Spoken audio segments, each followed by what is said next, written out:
பத்திரிகையாளர் திரு ஜென்ராம் இணைகிறார். சார் வணக்கம். காங்கிரஸ் கட்சி நிர்வாகிகள் விருப்பம் தெரிவிக்கிறாங்க அப்படின்னு கிரீஷ் சோடங்கர் சொல்லியிருக்காரு. இது எதனுடைய சமிக்கை? காங்கிரஸ் கட்சி தன்னுடைய வரலாற்றையே மறந்து போய் செயல்படுகிறது அர்த்தம். நீங்க 1989 194 இடங்களோட ராஜீவ் காந்தி சிங்கிள் லார்ஜஸ்ட் பார்ட்டியாக வரும்போது எனக்கு முழுமையான மேண்டேட்டை மக்கள் கொடுக்கல, அதனால நான் எதிர்கட்சியாக இருப்பேன் அப்படின்னு சொல்லிட்டு அவர் எதிர்கட்சியாகத்தான் இருந்தாரு. ஆல்டர்னேட்டா மீதி இருக்கக்கூடியவர்கள் சேர்ந்துதான் ஆட்சி அமைச்சாங்க. ஆனா இவர் இப்போ பேசும்போது என்ன சொல்றாரு கிரீஷ் சோடங்கர், மக்கள் அவருக்கு மேண்டேட் கொடுத்திருக்காங்க அப்படின்னு சொல்றாரு. அவருக்கு மக்கள் முழுமையான மேண்டேட் கொடுத்திருந்தா தான் உங்ககிட்ட ஆதரவு கேட்க வேண்டிய அவசியமே அவருக்கு வராது. அவரை சிங்கிள் லார்ஜஸ்ட் பார்ட்டியாக கொண்டு நிறுத்தி இருக்கிறாங்க. மற்ற எல்லாருடைய ஆதரவு பெற்று அவர் ஆட்சி அமைக்கணும்.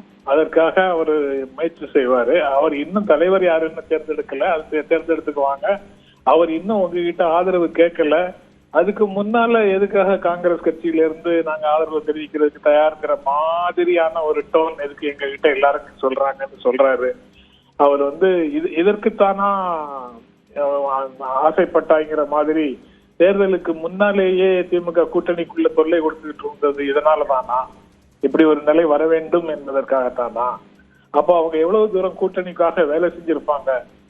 இந்த 5 சட்டப்பேரவை உறுப்பினர்கள் அவர்களுக்கு எப்படி கிடைத்தார்கள்? இந்த 5 பேரும் 28, 30 அப்படின்னு கேட்டு வாங்கினீங்களே, எவ்வளவு சீட்டு ஜெயிச்சீங்க? 5 பேர் தானே ஜெயிச்சிருக்கீங்க. இந்த 5 பேரும் திமுக கூட்டணி, பிற கூட்டணி கட்சிகள் இல்லாம நீங்க ஜெயிச்சிருக்க முடியுமா? அப்போ கூட்டணியோடு கலந்து பேசி முடிவு செய்வோங்கிற சாதாரண வார்த்தை கூட வராம பலர் கேட்கிறார்கள். இளைஞர்களும் பெண்களும் மாற்றத்திற்காக வாக்களித்திருக்கிறார்கள். அதனால பலர் கேட்கிறார்கள்.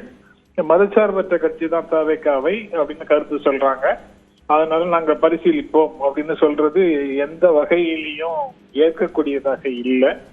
இதுதான் அவங்களுடைய முடிவா அப்படிங்கிறது இன்னும் தெளிவாக தெரியல. திரும்பவும் இந்த பிரச்சனைக்கு ராகுல் காந்தி, கார்கே, சோனியா காந்தி போன்றவர்களிடத்துல போய் என்ன முடிவு எடுக்கிறாங்கன்னு பார்க்கணும்.